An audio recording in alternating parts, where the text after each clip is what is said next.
Hi hello നമസ്കാരം. This is me N P here. Prathibha tutorial സിനിമയുടെ വിശേഷങ്ങൾ നമ്മളോട് പങ്കുവയ്ക്കാൻ രണ്ട് അതിഥികൾ ചേരുന്നു. നമസ്കാരം. നമസ്കാരം. ചേട്ടാ, എന്തൊക്കെയുണ്ട് വിശേഷങ്ങൾ? നല്ല വിശേഷം, സുഖമായിട്ടിരിക്കുന്നു, എല്ലാ കാര്യങ്ങളും ഭംഗിയായിട്ട് പോകുന്നു. അടിപൊളി. പ്രതിഭ ട്യൂട്ടോറിയൽ, ആ പേര് കേൾക്കുമ്പോൾ തന്നെ നമുക്ക് എന്താ പറയുക, ഒരു ട്യൂട്ടോറിയൽ കോളേജ് അല്ലെങ്കിൽ ഒരു വൈബ്, പിള്ളേരുടെ ഒരു വൈബുള്ള ഒരു ഫീലിംഗ് ആണ്. അത് ശരിക്കും അങ്ങനെയാണോ?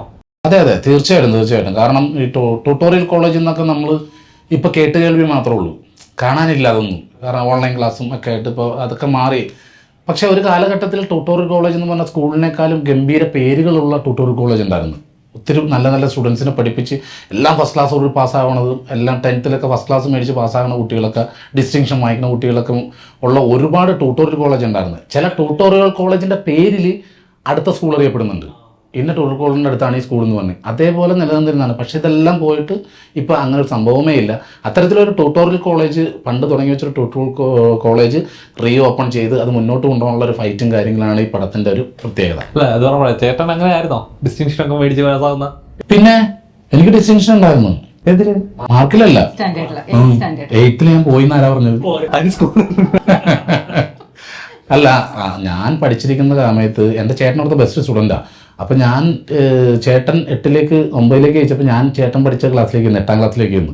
അപ്പോൾ ഞാൻ പതിപോലെ ബാക്ക് ബെഞ്ചിൽ പോയിരുന്നത്. അപ്പോൾ ടീച്ചർ അവൻ്റെ ക്ലാസ് ടീച്ചറാണ് എനിക്ക്. എന്നെ കണ്ടപ്പോൾ സുരേഷിൻ്റെ തന്നെയല്ലേ ഫ്രണ്ടിൽ വന്നു. എനിക്ക് ആദ്യമായിട്ട് അറ്റാക്ക് വരും തോന്നിയത് അന്ന് അവിടെ ഇരുന്നപ്പോഴും പിന്നെ ഫ്ലൈറ്റിന് ദുബായിൽ ഇറങ്ങിയപ്പോഴോ. അന്ന് ഫ്രണ്ട് ഇരിക്കുന്ന പിള്ളേരൊക്കെ ഇങ്ങനെ താടിക്ക് എടുത്ത് ടീച്ചർക്കിട്ട് ഇങ്ങനെ നോക്കി ഇരുന്ന് അവരോട് ചോദ്യം ചോദിക്കില്ല, ശ്രദ്ധിച്ചിരിക്കല്ലേ പിള്ളേർ. പുറകെ ഇരിക്കണം, നമ്മളോട് ചോദിച്ചിട്ട് തല്ലുള്ളൂ. അങ്ങനെ ഞാനും താടിക്കൈ എടുത്തിട്ട് പരീക്ഷ വരെ എല്ലാം ഒക്കെ ആയിട്ട് പോയി, വേറെ കുഴപ്പങ്ങളൊന്നും ഉണ്ടായില്ല. പരീക്ഷ ആയപ്പോൾ ഞാൻ കബഡി വലിച്ചിരിക്കുക, ബാക്കിയുള്ളവരൊക്കെ എക്സാം എഴുതുന്നത്. അപ്പോൾ എൻ്റെ അടുത്ത് ഏറ്റവും നന്നായിട്ട് പഠിക്കണം, എൻ്റെ ക്ലാസ്സിൽ ഏറ്റവും ബെസ്റ്റ് സ്റ്റുഡൻറ്റ് ഇരിക്കുക. ഞാൻ ആ പേപ്പർ ഒന്ന് തന്നെ എഴുതിയിട്ട് തരാമെന്ന് പറഞ്ഞു. അത് തരില്ലെന്നും ഈ പാവത്തിനെ പറഞ്ഞു പറ്റിച്ച് ഇവൻ്റെ പേപ്പർ മേടിച്ച് ഞാൻ നീറ്റായിട്ട് എഴുതിയിട്ട് ഇവൻ്റെ പേപ്പർ തിരിച്ചു കൊടുത്തപ്പോൾ ടീച്ചർ കണ്ടു. ടീച്ചർ സാജു പഠിച്ചെങ്കിൽ സാജു കൊടുത്താൽ കൊച്ചിന് കൊടുക്കണ്ടെന്ന്. അവൻ അതിന് തോറ്റും പോയി, ഞാൻ അതിന് നല്ല മാർക്കിൽ ജയിക്കുകയും ചെയ്തു. അങ്ങനെയൊക്കെ ആയിരുന്നു എൻ്റെ പഠനമൊക്കെ. നമ്മൾ അവസരങ്ങൾ ചൂഷണം ചെയ്യണമെന്ന് പറഞ്ഞ പോലെ അവസരങ്ങൾ നമ്മൾ വിനിയോഗിക്കുക. അടുത്ത് ഞാൻ ഡിഗ്രി പഠിക്കുമ്പോഴാണെങ്കിലും ഞാൻ ക്ലാസ്സിലൊന്നും കയറില്ല. യൂണിവേഴ്സിറ്റി കലോത്സവം, മിമിക്രി, മോണാക്ട് ഒന്നും നടക്കണം, അല്ലാതെ ഞാനൊന്നിനും ക്ലാസ്സിൽ കയറില്ല അങ്ങനെ. പക്ഷേ മാർക്ക് ലിസ്റ്റ് ഫസ്റ്റ് ഇയർ വന്നപ്പോൾ എല്ലാവർക്കും ഒരു ആവറേജ് മാർക്ക് സ്ഥിരം കയറണം. എനിക്ക് എല്ലാത്തിനും വീട്ടിൽ അച്ഛനൊക്കെ ഹാപ്പി, അവൻ എല്ലാത്തിനും ഉണ്ടെന്ന്. എല്ലാ ആബ്സെൻറ്റിൽ എന്ന് എനിക്കല്ലേ അറിയാമുള്ളൂ. ഒറ്റ പരീക്ഷ ഞാൻ എഴുതിയില്ല, ഡിഗ്രി എഴുതിയില്ല. അപ്പൊ പഠനത്തിൽ അത്ര ശ്രദ്ധയുള്ള ആളാണ് ഞാൻ. ജീവിതത്തിൽ നല്ലൊരു നമ്മൾ അതിൽ വേറെ സത്യാവസ്ഥ എന്ന് പറഞ്ഞാൽ നമ്മൾ കല കൊണ്ട് എന്ത് നേടി നമ്മൾ ഏത് ഉയരത്തിലെത്തിയാലും കാര്യമില്ല. പ്രൈമറി വിദ്യാഭ്യാസം, സെക്കൻഡറി ആയിരിക്കണം ഇതെല്ലാം. പഠിപ്പുള്ള കലാകാരനാകുക, പഠിപ്പുള്ള സ്പോർട്സുകാരാകുക, പഠിപ്പുള്ള കലാകാരിയാകുക. അല്ലാതെ നമ്മൾ ഏത് അറ്റത്തിൽ നിന്നാലും ചില സ്ഥലത്ത് നമ്മൾ പിന്നോട്ട് മാറി നിൽക്കേണ്ടി വരും വിദ്യാഭ്യാസത്തിന്റെ കുറവുണ്ടെങ്കിൽ. അതിപ്പോൾ ഞാൻ എല്ലാവരോടും പറഞ്ഞ, എൻ്റെ വീട്ടിലെ കുട്ടികളും സ്കൂളിൽ ചെല്ലുന്ന കുട്ടികളൊക്കെ പറഞ്ഞ വിദ്യാഭ്യാസം പ്രൈമറി സെക്കൻഡറി ആയിരിക്കണം, ബാക്കിയെല്ലാം. തീർച്ചയായും നല്ല വിദ്യയാണല്ലോ സാധനമല്ലേ. ഇത് എവിടെ പോയാലും നമുക്ക് പിടിച്ചു നിൽക്കണമെങ്കിൽ നമ്മുടെ വിദ്യാഭ്യാസം ഉണ്ടെങ്കിൽ കയറിപ്പോകും.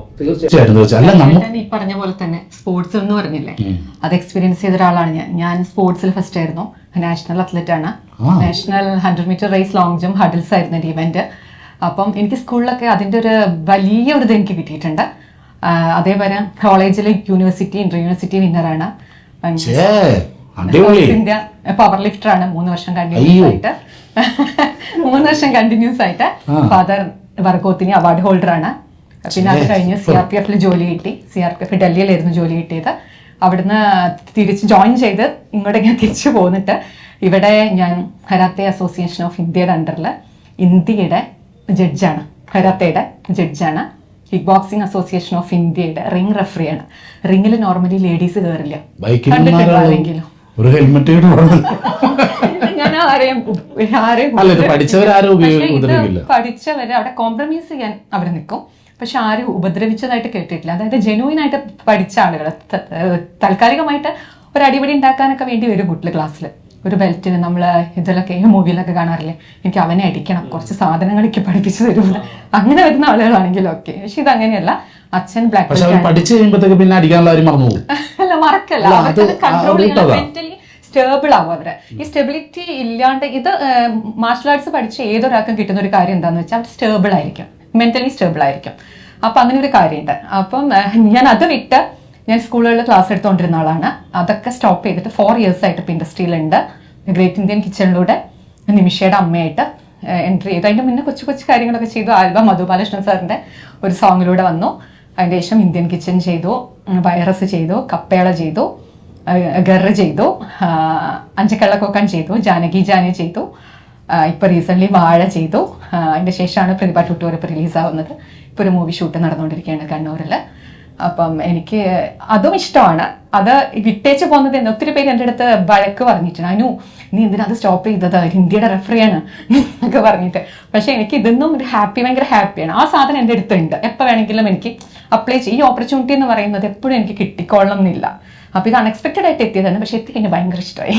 അതുകൊണ്ട് ഇവിടെ തന്നെ സ്റ്റിക്ക് ഓൺ ചെയ്യാനാണ് പ്ലാൻ. എന്താ പറയൂ, ഇത്ര വലിയ ആളാണെന്ന്.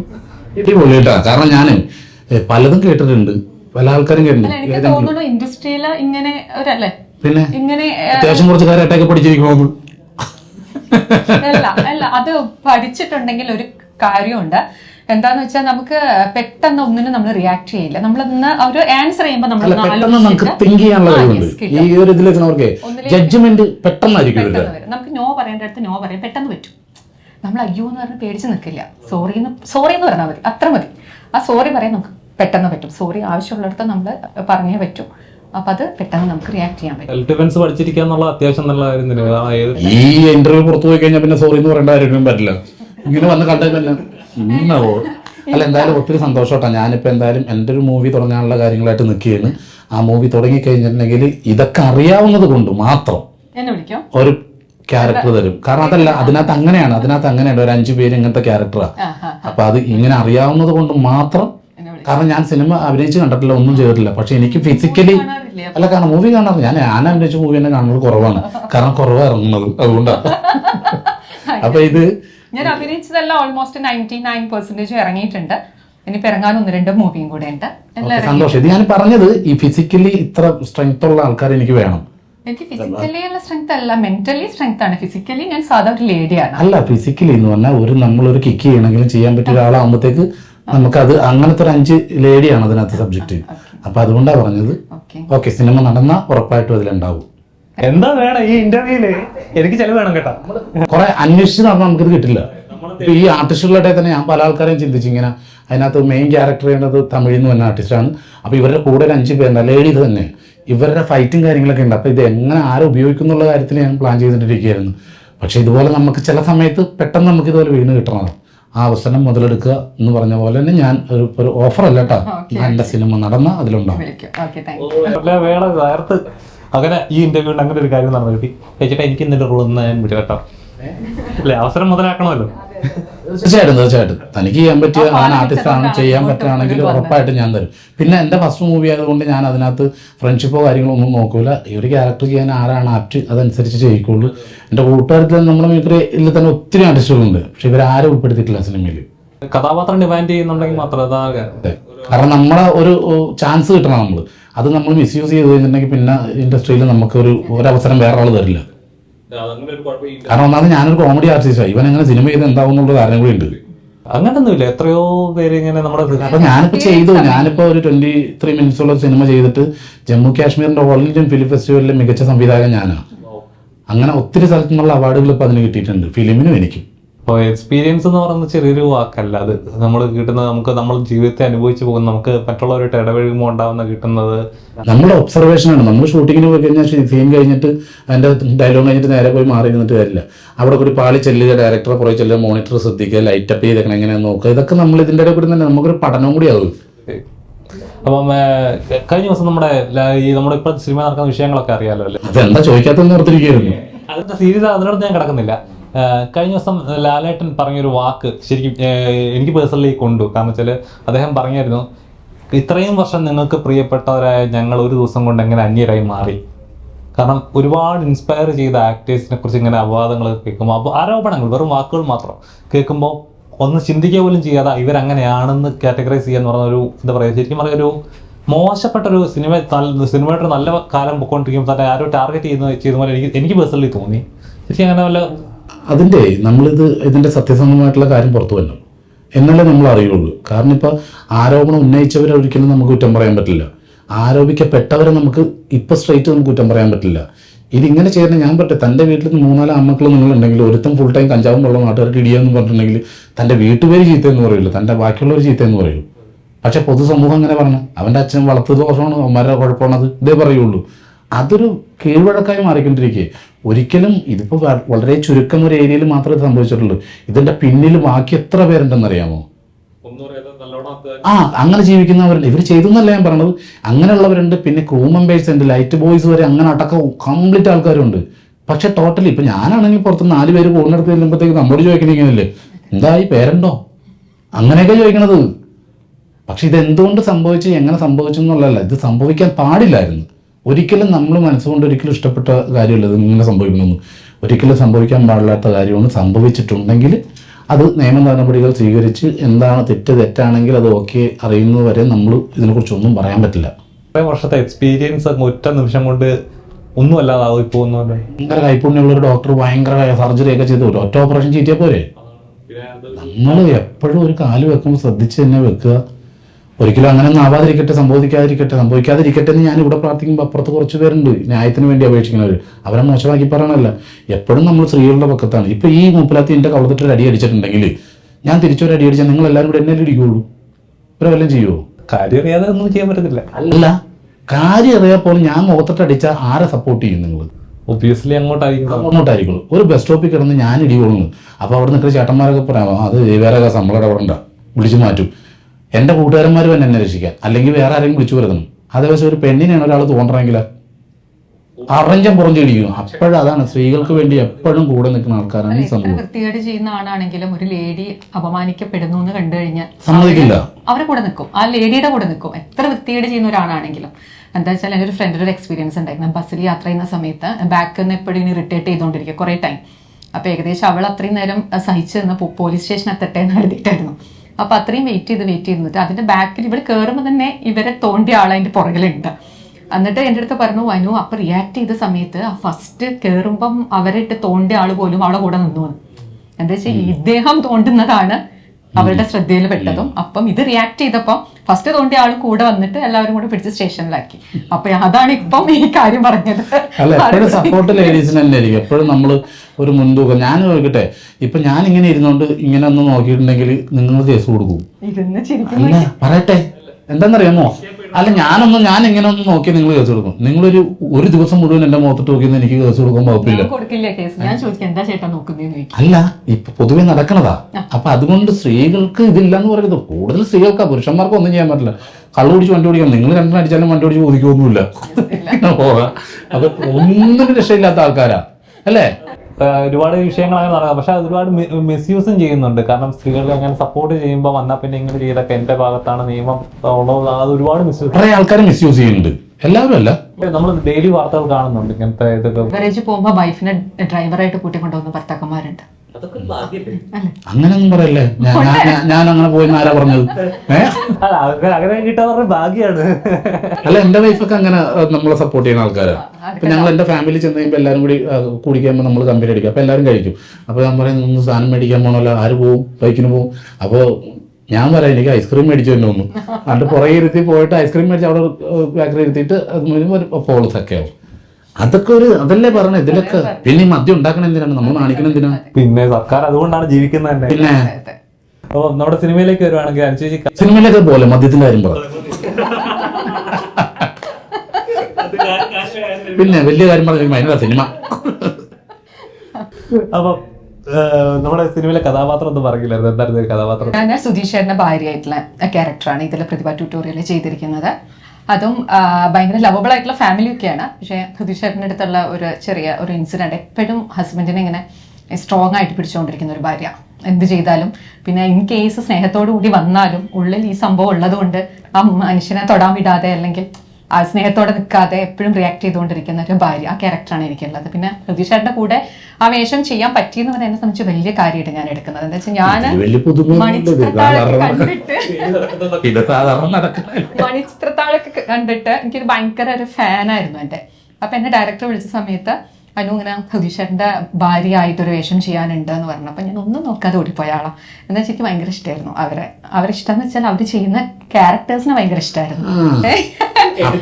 അല്ല, അപ്പൊ ഏത് സുധീഷേട്ട വട്ടെ എന്റെ വൈഫായിട്ട് അഭിനയിക്കണെന്ന് പറയും. ഒരു മിനിറ്റ് സാറെ ഗൂഗിളിൽ ചെക്ക് ചെയ്യട്ടെ.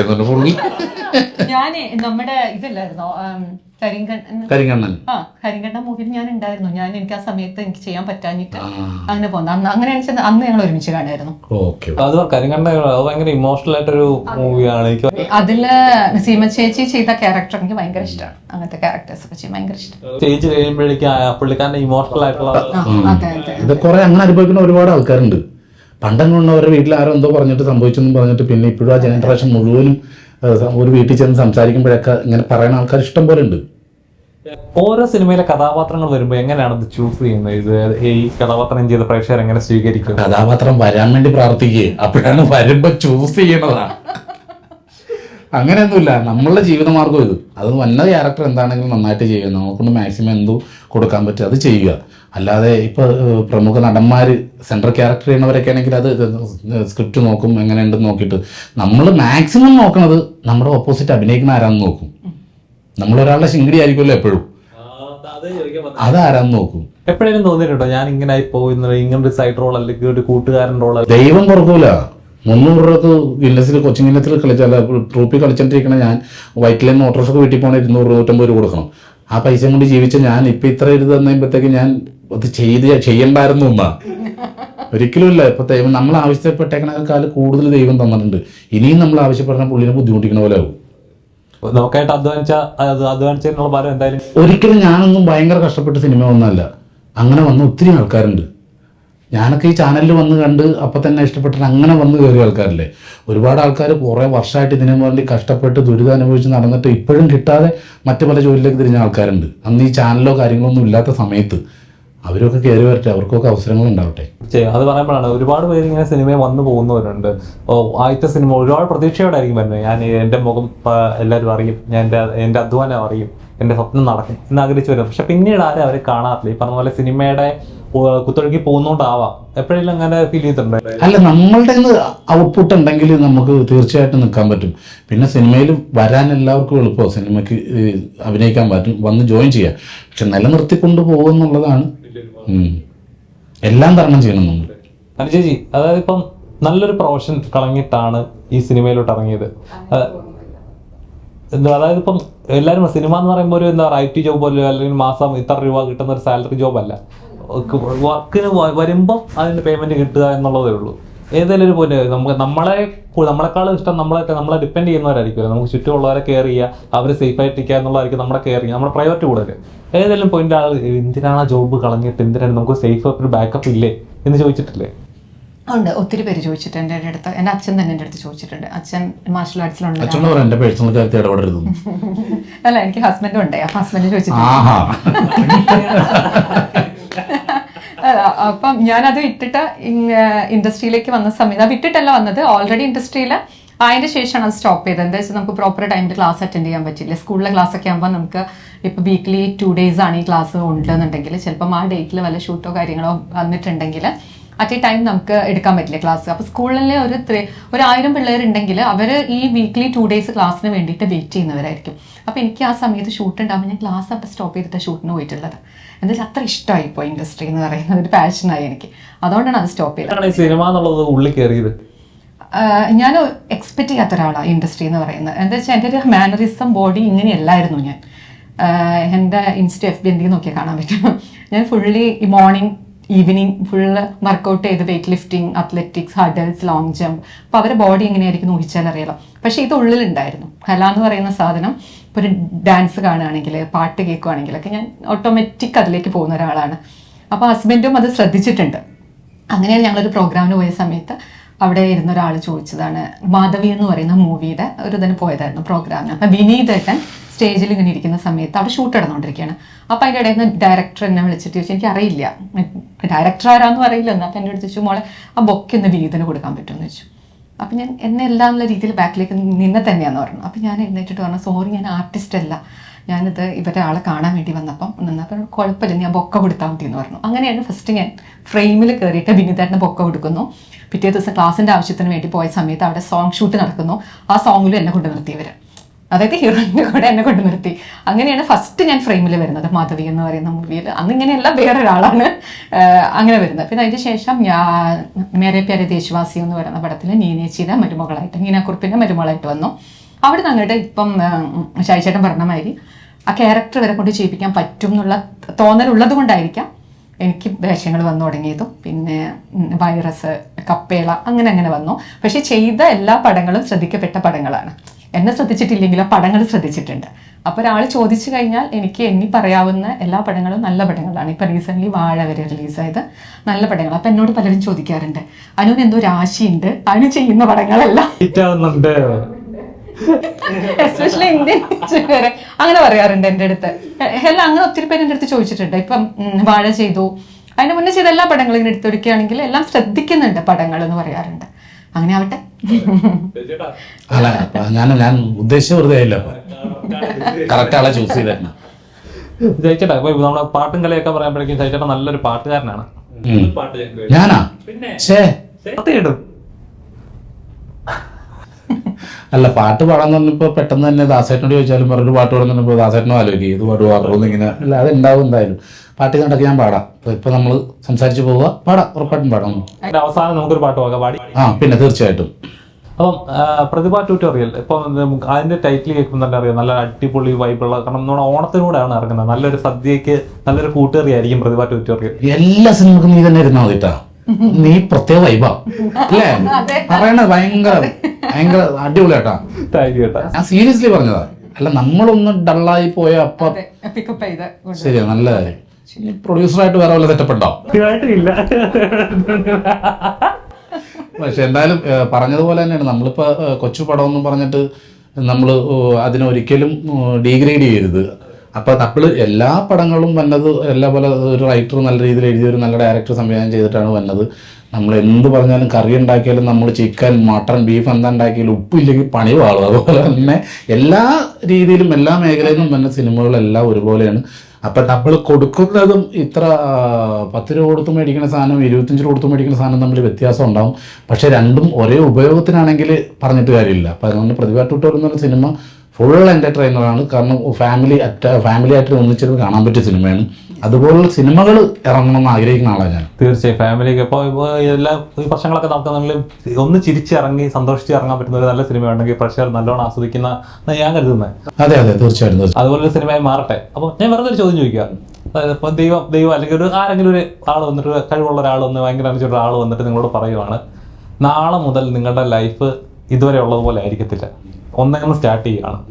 പക്ഷേ നിങ്ങൾ ഇതുവരെ ജീവിച്ച ജീവിതത്തിലെ ഒരു ഓർമ്മ നിങ്ങൾക്ക് സൂക്ഷിക്കാം, അത് വെച്ച് നിങ്ങൾക്ക് തുടങ്ങാം എന്ന് പറയുകയാണെങ്കിൽ എന്ത് ഓർമ്മയായിരിക്കും നിങ്ങൾ സൂക്ഷിക്കുക? ഞാൻ പറയുവാണെങ്കിൽ എൻ്റെ പഴയ കാലം, എൻ്റെ വീട്ടിൽ ഞാൻ എൻ്റെ കൂടപ്പുറപ്പുകളുമായിട്ട് ജീവിച്ചൊരു കാലമുണ്ട്. എൻ്റെ അച്ഛനും അമ്മയൊക്കെ കഷ്ടപ്പെട്ട് ഞങ്ങളെ വളർത്തുന്ന ഒരു ടൈമിൽ ഞങ്ങൾ 10 മക്കളാണ്. ഒരു ഹോളിൽ കിടക്കണം, ചാളം ഉണക്കാനിട്ടേക്കണ ഇങ്ങനെ കിടക്കണം. അതുപോലെ കിടക്കാനും അതുപോലെ സൗഹൃദമായിട്ട് ജീവിക്കാനും ഈ വയസ്സ് വരെ വീണ്ടും ഒന്നുകൂടെ പോരാൻ ഞാൻ ആഗ്രഹിക്കും. ആ ജീവിതം, അന്നത്തെ ആ ജീവിതം ഇല്ലേ, അതിലേക്ക് തിരിച്ചു പോകും. എന്തുകൊണ്ടാണ് അങ്ങനെ ചൂസ് ചെയ്യേണ്ടത്? അതെനിക്ക് ഒരുപാട് മിസ് ചെയ്യുന്നുണ്ട്. കാരണം ഞാനും വൈഫ് മാത്രം താമസിക്കുന്നത്. എൻ്റെ ജീവിതത്തിൽ ആ പഴയ ഓർമ്മകളും കാരണം ഒന്ന് ചേർത്ത് നിർത്താൻ നമ്മൾ കൂടപ്പുറപ്പങ്ങൾ അത് ഇല്ല ഇപ്പം നമുക്ക്. അപ്പം അത് ഒന്നുകൂടെ പോകാനായിട്ട് ജീവിതത്തിൽ ഏറ്റവും വലിയ നഷ്ടം എന്ന് പറഞ്ഞാൽ അതാണ്. അപ്പം അതിലേക്ക് പോകാൻ എൻ്റെ ആഗ്രഹം. ഈ കുംഫു പോകാം. എനിക്കെന്ന് വെച്ചാൽ എൻ്റെ സ്കൂൾ ലൈഫ് തന്നെയാണ് ഇഷ്ടം. എൻ്റെ സ്കൂൾ ലൈഫ് ഫാമിലി ആയിരുന്നു. അല്ല, എനിക്ക് കിട്ടില്ലായിരുന്നു കഞ്ഞി. അത് എന്താ പറയുക, അങ്ങനെ ഉണ്ടാവില്ലേ, ആവശ്യമുള്ളവർക്കെല്ലാം. ഞാൻ പഠിച്ച സ്കൂളിൽ അങ്ങനെയായിരുന്നു. ഒരു പക്ഷെ എനിക്ക് കിട്ടിയിട്ടുണ്ട് കഞ്ഞി. ഞാൻ വീട്ടിൽ നിന്ന് അമ്മ തരുന്ന ചോറ് കഞ്ഞി വാങ്ങുന്ന കുട്ടിയൊക്കെ കൊടുത്തിട്ട് അവരെ കയ്യിൽ നിന്ന് ഞാൻ ആ കഞ്ഞി വാങ്ങിയിട്ട് കഞ്ഞിയും പയറും ഉണ്ടാവും. അത് ഞാൻ കഴിച്ചിട്ട് ഭയങ്കര ഇഷ്ടമായിരുന്നു സ്കൂളിലൊക്കെ. ഞാൻ ചോറ് അത് കിട്ടില്ല സ്കൂളില്. എനിക്ക് അതൊക്കെ ഇല്ലാതെ ഞാനൊക്കെ ചത്തുപോയിനെ. അങ്ങനെ സ്കൂൾ തൊട്ട് ചെറിയ ക്ലാസ് തൊട്ട് എങ്ങനെയല്ലേ അത് മേടിച്ച് കഴിച്ചിട്ടുണ്ട്. അപ്പൊ സ്കൂൾ ലൈഫ് ഇഷ്ടമാണ്. പിന്നെ എൻ്റെ ഒരു ജോയിന്റ് ഫാമിലി ആയിരുന്നു. 5 വലിയച്ഛന്മാര്, അവരുടെ മക്കള്, അങ്ങനെ ഒത്തിരി പേരുള്ള ഒരു വലിയ ഫാമിലി ആയിരുന്നു. അച്ഛൻ റെയിൽവേ എംപ്ലോയി ആയിരുന്നു. അച്ഛൻ ഒരു അടുത്തുള്ള ഒരു സ്ത്രീ ആയിരുന്നു. അപ്പം ആ ഒരു ഫാമിലിയിൽ ജീവിച്ചിട്ടുള്ള ആ ഒരു എക്സ്പീരിയൻസ് വലിയ ഒരു ഇതാണ്. അതിന്റെ ഇടയ്ക്ക് ഞാൻ ഹോസ്റ്റലിൽ സ്പോർട്സിലായതുകൊണ്ട് അതെ. അപ്പൊ എനിക്ക് അത് തന്നെ കണ്ടിന്യൂ ചെയ്ത് പോവാൻ ഇനിയിപ്പോ ലൈഫ് കിട്ടുവാണെങ്കിൽ ഈ സിസ്റ്റം അല്ലെങ്കിൽ ആ ലൈഫ് എനിക്ക് കണ്ടിന്യൂ ചെയ്തു പോകാൻ വലിയ ആഗ്രഹമാണ്. എനിക്ക് ഒന്നോടെ തിരിച്ച് ജീവിച്ചു സ്കൂൾ തൊട്ട് നേരെ ഇങ്ങോട്ടും. അല്ല, അതാണ് നമുക്ക് വേണ്ടത്. നമ്മുടെ ഓർമ്മയിലെ ഏറ്റവും നല്ല ദിവസങ്ങളൊക്കെ അന്നത്തെ കാലഘട്ടം. അല്ലാണ്ട് ഇപ്പോഴത്തെ കുട്ടികൾക്ക് ബാല്യമില്ല, മെഷീനറി ആയിപ്പോയി. ബാല്യമില്ല, ഇവരെ മോൾഡ് ചെയ്തെടുക്കും. ഇപ്പൊ കാരണം പണ്ടും വക്കീലും ഡോക്ടറും എഞ്ചിനീയറും ഒക്കെ ഉണ്ടായിട്ടുണ്ട്. ഈ പാടത്ത് കളിച്ചിട്ടൊക്കെയാണ് ഈ എഞ്ചിനീയറൊക്കെ ഉണ്ടാക്കണം. ഇപ്പോഴും അതിനുവേണ്ടി ഞങ്ങൾ കഷ്ടപ്പെട്ട് പഠിപ്പിക്കണം വീട്ടിൽ. ഞാൻ വീട്ടിൽ കൊച്ച് രാവിലെ 6 മണിയാകുമ്പോഴത്തേക്ക് സ്കൂളിൽ പോകണം, വന്ന് ഈ വീട്ടിലേക്ക് കയറുമ്പോൾ ബാഗ് ഇടുമ്പോൾ തന്നെ അവിടെ നിന്ന് കുളിക്കടാ പോയി കുളി കഴിഞ്ഞ് വരുമ്പോൾ അപ്പോൾ തന്നെ എന്തെങ്കിലും വാരി വലിച്ച് തിന്നാൻ കൊടുക്കും. പിസ്സ എന്ന് പറഞ്ഞു വലിച്ച് നീട്ടി അതിന് അവിടെ ഈ മുറിയിൽ ഈ കൊച്ചിന് ഇവിടെ കൊടുക്കാം, മറ്റേ കൊച്ചിന് അപ്പുറത്തെ മുറിയിൽ കൊടുക്കാം വലിച്ചുകൊണ്ട് പോയി കഴിഞ്ഞാൽ. അതേപോലെയൊക്കെ തീറ്റിച്ചിട്ട് വീണ്ടും ക്ലാസ്. ഇവർക്കൊന്നും ജീവിതമില്ല, ബാല്യമില്ല, ബാല്യം എന്താണെന്ന് അറിഞ്ഞിട്ടില്ല. അതാണ് എനിക്കത് ഇതൊക്കെ വെളിയിൽ പോയി കഴിയുമ്പോഴും സ്വന്തം മക്കളെയും കൊച്ചുമക്കളെയും കാണാൻ വേണ്ടിയിട്ട് ഫോണും കെട്ടിപ്പിടിച്ച് കിടന്നുറങ്ങുന്ന മാതാപിതാക്കളെയും ഗ്രാൻഡ് പേരൻസിനെയും വല്ലാത്തൊരു അവസ്ഥയാണ് അത്. ഇത്രയും നമ്മൾ കൊണ്ടുപോകണ ഇപ്പോൾ ടൈമാണ്. നമ്മൾ സമയത്തിൽ മാത്രം നമ്മൾ ശ്രദ്ധിക്കണുള്ളൂ. ഇപ്പം നമ്മുടെ വീട് എന്ന് പറഞ്ഞാൽ ലോഡ്ജ് സിസ്റ്റമാണ്. രാവിലെ വീട്ടിൽ നിന്ന് രാവിലെ എണീറ്റ് വരുന്നു, ഹായ് എന്തുണ്ട് നിങ്ങളെവിടെ ആയിരുന്നു, ഓക്കെ നേരെ കുളി കഴിഞ്ഞു വന്ന് ബ്രേക്ക്ഫാസ്റ്റ് കഴിക്കുന്നു, വൈകിട്ട് കാണാട്ടാ ഓക്കെ പിരിഞ്ഞു, വൈകുന്നേരം ആകുമ്പോൾ വീണ്ടും വരുന്നു, നേരെ വന്ന് ചായ കുടിക്കുന്നു, കുളിച്ച് ഡിന്നറും കഴിച്ചിട്ട് അപ്പോൾ ഓക്കെ ഗുഡ് നൈറ്റ്. ഇത്ര ഉള്ളൊരു ലോഡ്ജ് സിസ്റ്റമോ ഒരു വീട്ടിലൊരു 1 മണിക്കൂർ എല്ലാവരും കൂടി ഇരുന്ന് സംസാരിക്കണം എന്തെങ്കിലും ദിവസം ഉണ്ടായിട്ടുണ്ടോ? നിങ്ങളുടെ വീട്ടിലുണ്ടോ? അപ്പം അതൊക്കെ അതില്ലാണ്ടാകുമ്പോഴാണ് വീട്ടിലെ കുട്ടികളുടെ മാറ്റങ്ങൾ അച്ഛനും അമ്മ അറിയാണ്ട് വന്നത്. ഇവരെങ്ങോട്ട് പോകണം, എന്താണ് അവരുടെ സ്വഭാവത്തിലുള്ള മാറ്റങ്ങൾ അറിയാതെ വന്നത്. അപ്പോൾ ഒരു ദിവസം ഒരു 10 മിനിറ്റെങ്കിലും ഒന്നിച്ചിരുന്ന് സംസാരിച്ച് എൻ്റെ മോൻ എങ്ങനെ, എൻ്റെ മോൾ എങ്ങനെ, അവളുടെ ആറ്റിറ്റ്യൂഡ് എന്താണെന്ന് നമുക്ക് മനസ്സിലാവും. അവരെ വിശേഷം ചോദിച്ചാൽ മതി. അവർ സ്കൂളിൽ വിട്ട് വന്നാൽ അവരെ വിശേഷം ഒന്ന് അന്വേഷിച്ചാൽ മതി. അപ്പൊ നമുക്ക് കുറെ അവരുടെ അടുത്ത് കിട്ടും. എന്നിട്ട് അവര് ഹൈഡ് ചെയ്ത് പറഞ്ഞു. കാരണം എല്ലാ ദിവസവും ഞാൻ വിളിച്ചില്ലെങ്കിലും എന്നെ വീട്ടിൽ നിന്ന് വിളിക്കും. എന്താണ് വിളിക്കാത്ത സംസാരിക്കാൻ അത് കറക്റ്റായിട്ട് പൈസ കൊടുക്കേണ്ടടുത്ത് കൊടുത്തു കഴിഞ്ഞിട്ട് പിന്നെ വിളിക്കും. മോനെ അവര് വിളിച്ചിട്ടുണ്ടായിരുന്നു മറ്റേ പൈസ ഇട്ട് കൊടുക്കണം കേട്ടോ. അല്ല അതൊക്കെ ഒരു ഭാഗ്യമാണ്. നമ്മൾ ഈ ഇപ്പോഴത്തെ കുട്ടികളുടെ പ്രശ്നങ്ങളും അവർ വീട്ടിൽ കിട്ടാത്ത വേറെ എന്തോ തേടിയാണ് കൂട്ടുകൂടി പോണത്. നമ്മൾ സ്കൂളിലേക്ക് പോകണം, കുട്ടികൾ സ്കൂളിലേക്ക് പോകണുണ്ട്, ബാഗും തൂക്കി ക്ഷീണിച്ച് അങ്ങനെ സ്കൂൾ വിട്ട് കഴിഞ്ഞാൽ ടക്കേന്ന് പറഞ്ഞ് ഓട്ടിയാണ്. എന്താ നമ്മുടെ വീട് അത് അവർക്ക് ഭയങ്കര സ്കൂളിനേക്കാളും ഹെവിയാണ്. ഇവിടെ വരുമ്പോഴത്തേക്ക് മോനെ ഓടി വന്നിട്ട് അമ്മയെന്ന് വിളിക്കുമ്പോൾ ആ ചെല്ല് മാനോ കുളിക്കും എന്ന് പറഞ്ഞാൽ അങ്ങോട്ട് പോകും. ഇത് വരുമ്പോഴാണ് കുട്ടികൾ പുറത്തായിട്ട് ഇറങ്ങുന്നത്. ഇവിടെ കിട്ടാത്ത എന്തൊക്കെയോ അവർക്ക് പുറത്ത് കിട്ടുന്നുണ്ട്. പണ്ട് സ്കൂൾ ബസ്സിലായിരുന്നു യാത്ര ചെയ്തുകൊണ്ടിരുന്ന. അല്ലല്ല ഞാൻ നടന്നു കൂട്ടുകാരൊക്കെ പോയിട്ട് സ്കൂൾ ബസ്സിലല്ലേ പോകുന്നു കുട്ടികളെ. വീടിന്റെ ഫ്രണ്ടിൽ നിന്ന് കയറുന്നു, വീടിന്റെ ഫ്രണ്ടിൽ ഇറങ്ങുന്നു. പണ്ട് അങ്ങനെയല്ല, ഇവിടുന്ന് നടന്നു പോയി ബസ് കയറി, ഇനിയിപ്പം ലോങ്ങിലാണെങ്കിൽ ബസ് കയറി അവിടുന്ന് ഇറങ്ങി വന്നു, പിന്നെ ബസ് കയറി അവിടെ ഇറങ്ങി, പിന്നെ ഇടവഴിയിലൂടെ പോയി വീട്ടിലെത്തി. ഇപ്പൊ വീടിന്റെ ഫ്രണ്ടിൽ നിന്ന് കയറുന്നപ്പോൾ കുട്ടികൾ ആരുമായിട്ട് മിങ്കിൾ ചെയ്യുന്നില്ല. 15 വയസ്സിൽ ഷുഗറും കൊളസ്ട്രോളൊക്കെ വരും. ഇല്ലാത്ത അസുഖങ്ങളൊന്നും ഇല്ല ഇപ്പൊ. അതിനുവേണ്ടി തന്നെ കുറെ മെഡിസിൻസും കുറെ ആരോഗ്യമില്ല ഒന്നുമില്ല. കഴിയുന്നത് ഇപ്പൊ ഷോ കാണിക്കാനാണെങ്കിലും പേരൻസ് കുട്ടികളെ നമ്മൾ ഷൂട്ട് ചെയ്തിരിക്കുന്ന പരിപാടിയുടെ പേര് ആരോഗ്യരംഗം എന്നാണോ? ആരോഗ്യരംഗം സംഭവം പറഞ്ഞ് വേറെ രീതിയിലേക്ക് മഞ്ഞപ്പിത്തത്തിന്റെ മരുന്ന് ഞാൻ കണ്ടുപിടിക്കുന്നു. അല്ലേട്ടാ സിനിമ കിട്ടെ മരുന്ന് കണ്ടുപിടിച്ചിട്ടിരിക്കുമ്പോഴേ സിനിമ. അപ്പൊ എന്തായാലും ഒരുപാട് പ്രശ്നങ്ങളുണ്ടോ, എല്ലാം മാറി വരികയും നല്ലൊരു ജീവിതം എല്ലാവർക്കും ഉണ്ടാവുന്ന പ്രതീക്ഷ. ഇപ്പൊ പ്രതിഭ ട്യൂട്ടോറിയൽ പ്രഷറിലേക്ക് എത്തുകയാണ്. എന്തൊക്കെ പ്രതീക്ഷകളാണ് പ്രഷർ ഇതിൽ നിന്ന് പ്രതീക്ഷിക്കുന്നത്? നമുക്ക് ഒത്തിരി പ്രതീക്ഷയുണ്ട്. കാരണം ഒത്തിരി നല്ല ആർട്ടിസ്റ്റുകൾ വന്നിട്ടുണ്ട്. ഞാൻ പറഞ്ഞു, ഞാനിപ്പോൾ ഞാൻ കാണുന്നത് ഒരു സിനിമയിൽ ഇത്രയും ദിവസം അഭിനയിച്ചതാണ്, വലിയ ക്യാരക്ടർ ചെയ്തേക്കണം. പക്ഷെ ഞങ്ങൾ കോമ്പിനേഷൻ സീനില്ലായിരുന്നു. പിന്നെ പറയുമ്പോഴാണ് ഞാൻ അറിയുന്നത്. അപ്പോൾ എന്തായാലും ഈ ഒരു സിനിമ എന്ന് പറഞ്ഞാൽ കുറേ പേരുടെ പ്രതീക്ഷയാണ്. ഇപ്പം ഞാനടക്കമുള്ള എല്ലാ ആൾക്കാരും പ്രതീക്ഷയാണ്. പുതിയ കുറേ കുട്ടികൾ ഇതിൽ ജോയിൻ ചെയ്തിട്ടുണ്ട്. അവരുടെ എല്ലാവരും വലിയ പ്രതീക്ഷയാണ്. അപ്പോൾ അവരുടെ മുമ്പോട്ടുള്ള ട്രാവലിങ്ങിന് ഏറ്റവും സപ്പോർട്ടായിട്ട് ജനങ്ങൾ ഉണ്ടാവണം. ഈ പടം ഇരുകൈ നീട്ടി സ്വീകരിക്കണം. കാരണം ഓണസദ്യ എല്ലാവരും തരുമ്പോൾ അല്ലേ, ഇവരെല്ലാ വലിയ പടങ്ങളും ഓണസദ്യയായിട്ട് തന്നെ ഉണ്ട്. ഞങ്ങൾ അതിനിടെ പപ്പടമായിട്ട് കരുതിയാൽ മതി. പക്ഷേ ഈ പപ്പടം ഉണ്ടെങ്കിലേ പായസം കുടിക്കാൻ പറ്റുള്ളൂ. അത് ലാസ്റ്റ് ഞങ്ങൾ പൊടിക്കാൻ വേണ്ടി വെച്ചേക്കണം. അപ്പോൾ എന്തായാലും ഇത്തരത്തിലുള്ള സിനിമകളെ സപ്പോർട്ട് ചെയ്യണം. ഇപ്പോൾ എന്തായാലും കുറേ ചെറിയ സിനിമകൾ ഒന്ന് ഹിറ്റായിട്ട് പോകുന്നുണ്ട്. അപ്പോൾ അതുപോലെ ഞങ്ങളുടെ ഈ കൊച്ചു പടവും ഒന്ന് ഹിറ്റാക്കി തരണം. ഓക്കെ, തീർച്ചയായും പ്രതിഭ ട്യൂട്ടോറിയൽ വലിയൊരു ഹിറ്റ് ആവട്ടെ. ഇനി ഒരുപാട് ചിത്രങ്ങൾ നിങ്ങളെ കാണാൻ സാധിക്കും, ഒരുപാട് കഥാപാത്രങ്ങൾ നിങ്ങളെ മലയാളികൾ, അതാണ് ഏറ്റവും വലിയ കാര്യം. അപ്പോൾ ഇത്രയും സമയം ഞങ്ങൾക്ക് എടുക്കുന്നതിന് താങ്ക് യു സോ മച്ച്. ഞാനത് മറന്നു പറഞ്ഞിരിക്കുകയായിരുന്നു. എന്തായാലും നമ്മളുടെ സിനിമ ഓണത്തിനുള്ള റിലീസാണ്. അപ്പോൾ ഒരു ഓണപ്പാട്ടിന്റെ 2 വരി ഞാൻ പാടാം. ഞാൻ പാട്ടുകാരൊന്നും അല്ലട്ടോ, വെറുതെ പറഞ്ഞത്. നല്ല വോയിസ് അല്ലേ? കാരണം ഞങ്ങളൊക്കെ ഈ നാടൻ പാട്ടും ഇതുമായിട്ട് നടക്കുന്ന ആൾക്കാരാണ്. അപ്പം ഞങ്ങളുടേതായിട്ടുള്ള ഓണപ്പാട്ടുകളുണ്ട്. അതിൻ്റെ ഒരു 4 വരി പാടാം. പൊന്നോണം വരാനിരിക്കണ് പടിവാതിലിൽ, പൊന്നാരം മേനി തുടിക്കണ് വയലേലകളിൽ, ഞങ്ങൾ പാടിക്കൊയ്യും വലേല